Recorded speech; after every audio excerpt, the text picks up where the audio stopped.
नमस्कार. आपण बघा, की तयारी कशाची करतोय? राज्यसेवा पेपर 2 सामान्य अध्ययन. त्याच्यामध्ये 150 प्रश्न आपल्याला 2 तासामध्ये लिहायचे आहेत. आणि आपण बघितलेलं आहे, की अगोदर या परीक्षेतला जो अभ्यासक्रम आहे, तो 20 विषय आहेत आणि त्या 20 विषयांचं आपण वर्गीकरण किती ह्याच्यात केलेलं आहे? 5 ह्याच्यामध्ये. पहिला टॉपिक आहे भारतीय संविधान. मग त्याच्यातले काही 20 पैकी जवळ-जवळ काहीतरी 7 टॉपिक त्याच्यात येतात. दुसरं भारतीय राजकीय व्यवस्था त्याच्यात एक 4 टॉपिक येतात. लोकप्रशासन, प्रशासन व सार्वजनिक सेवा त्याच्यात एक जवळ-जवळ 7-8 टॉपिक येतात. सार्वजनिक धोरण आणि विकास त्याच्यात एक 5 टॉपिक आणि विधी, कायदे याच्याबद्दल 4 टॉपिक. तर आता आपण काय केलंय, भारतीय संविधान, राजकीय व्यवस्था, प्रशासन आणि सार्वजनिक धोरण याच्यावरती चर्चा झालेली आहे. आपण आता चर्चा कशाची करतोय? कायद्यांच्याबद्दल.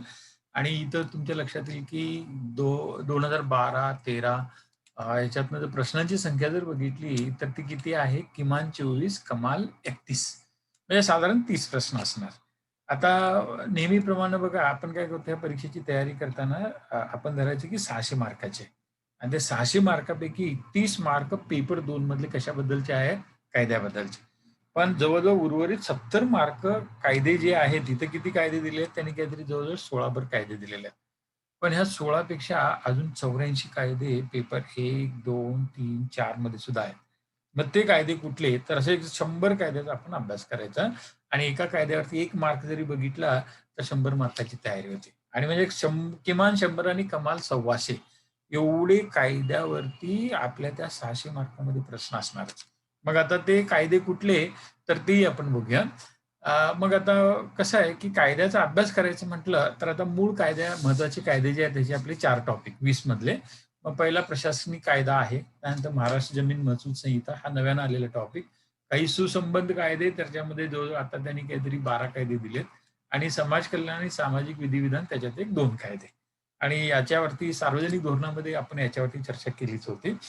मग आता त्या 20 पैकी पहिला टॉपिक जर घेतला कायद्याचा अभ्यास, जे काही आता आपण हे वरचे 4 टॉपिक बघितले, तर ह्या 4चा अभ्यास करताना प्रत्येक कायद्यावरती जवळ-जवळ बघा, आता 30 बघितले आपण प्रश्न आणि कायदे आहेत एक 12 भर. मग याचा अर्थ काय झाला? 2 ते 3 प्रश्न येणार आणि मग ह्या 2 ते 3 प्रश्नांचा विषय कुठला असेल, तर हे दिलेले 5 विषय. मग पहिला काय आहे? तो कायदा का केला गेला? मग आता कुठलाही कायदा कशासाठी केला जातो? So what are the reasons? पार्श्वभूमी म्हणायची त्याला. त्यानंतर संबंधित अधिनियमाची उद्दिष्टे, म्हणजे त्याची कारणं काय होती? नंतर प्रमुख अधिसत्ता म्हणजेच ते कायद्याची अंमलबजावणी करताना ज्याला कुणाला अधिकार दिले त्याला अधिसत्ता म्हणायचं, म्हणजे ऑथॉरिटी. त्यानंतर यंत्रणा म्हणजे त्याची मशिनरी असते, तरतुदी असतात आणि महत्त्वाची कलमं कुठली आहेत त्याच्याबद्दल. नंतर संबंधित कायद्या, संबंधित अधिनियम, त्यातील दुरुस्त्या. आता कायदा आणि अधिनियमातला फरक काय माहिती आहे? तुला सांगता येईल फरक? What is the difference between the law and हे आपण जे बिल म्हणतात त्याला. इंग्लिशमध्ये अधिनियमाला बिल म्हणायचं आणि लॉ म्हणजे कायदा. So what is the difference between bill and law? Law अधिनियम आणि कायद्यातला फरक काय असू शकेल? नियम पाळण्यासाठी असतील आणि लॉ नाही. ॲप्लिकेशनसाठी नेमकं कसं आहे माहिती आहे, आपण मागच्या ह्याच्यात बघितलं होतं, there is a separation of the power.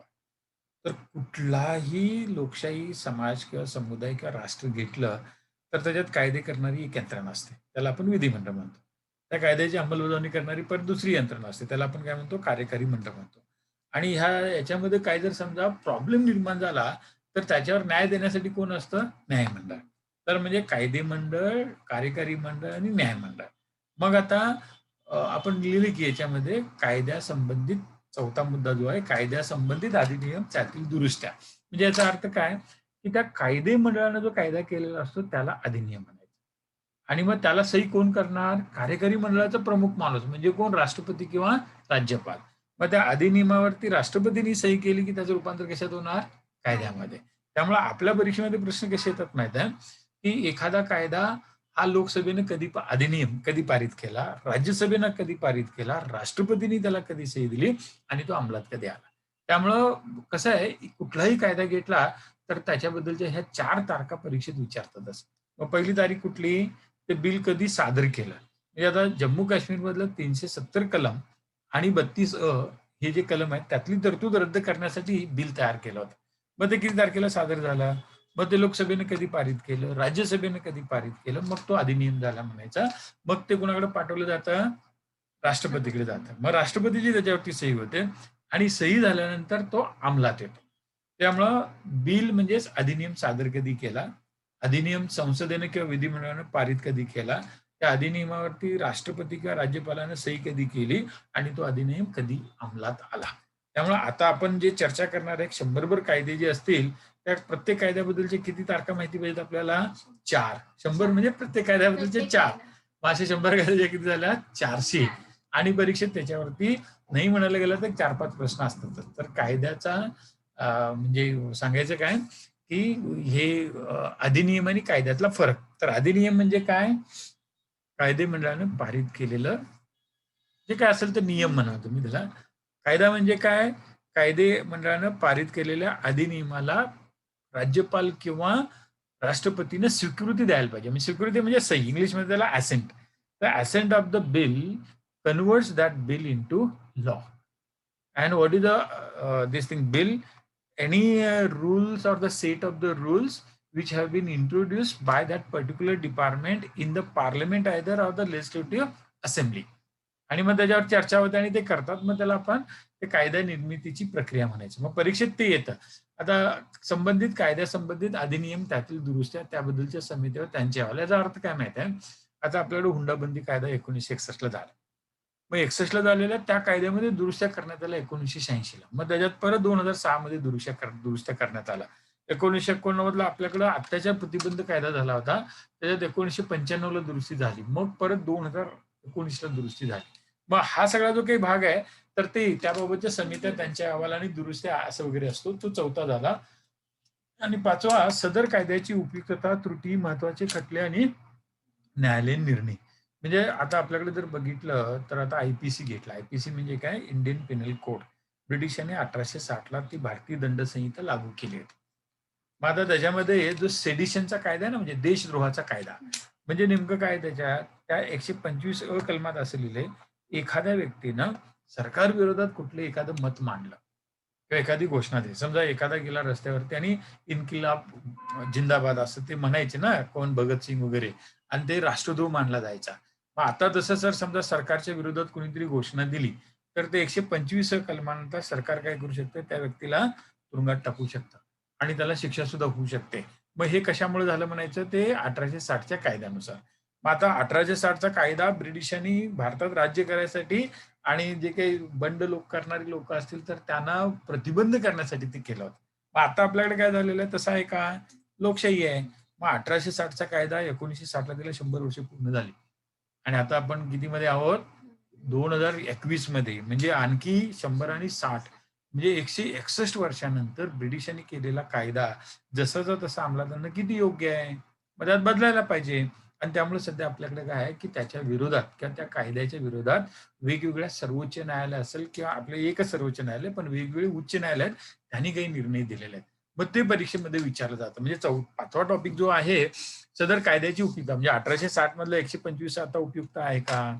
किंवा त्याच्यात 153 कलम आहे. मग आता 153 कलम काय सांगतं, की एखाद्या व्यक्तीनं 2 जमातीमध्ये वितुष्ट येण्यासंबंधित भाषण केलं. मग मध्यंतरी आपल्या राज ठाकरेंचं काय होतं? उत्तर भारतीय मुंबईत एवढे नको.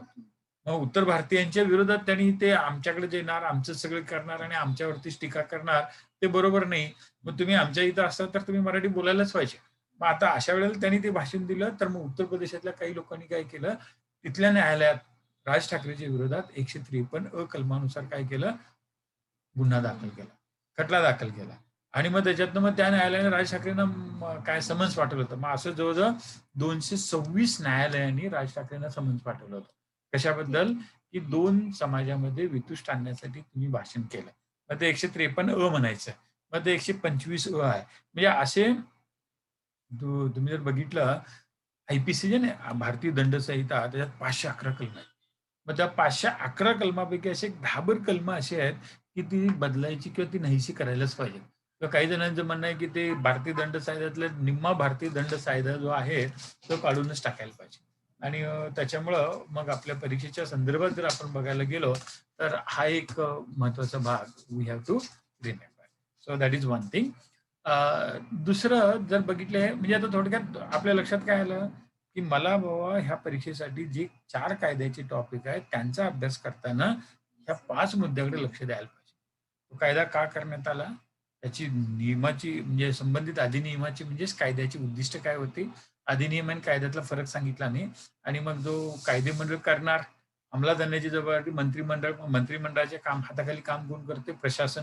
प्रशासनात कोण असणार? सचिव म्हणायचं. प्रधान सचिव, त्याच्यानंतर सचिव, सहसचिव, उपसचिव असं करत कलेक्टर येणार, विभागीय आयुक्त येणार, तहसीलदार येणार आणि खालची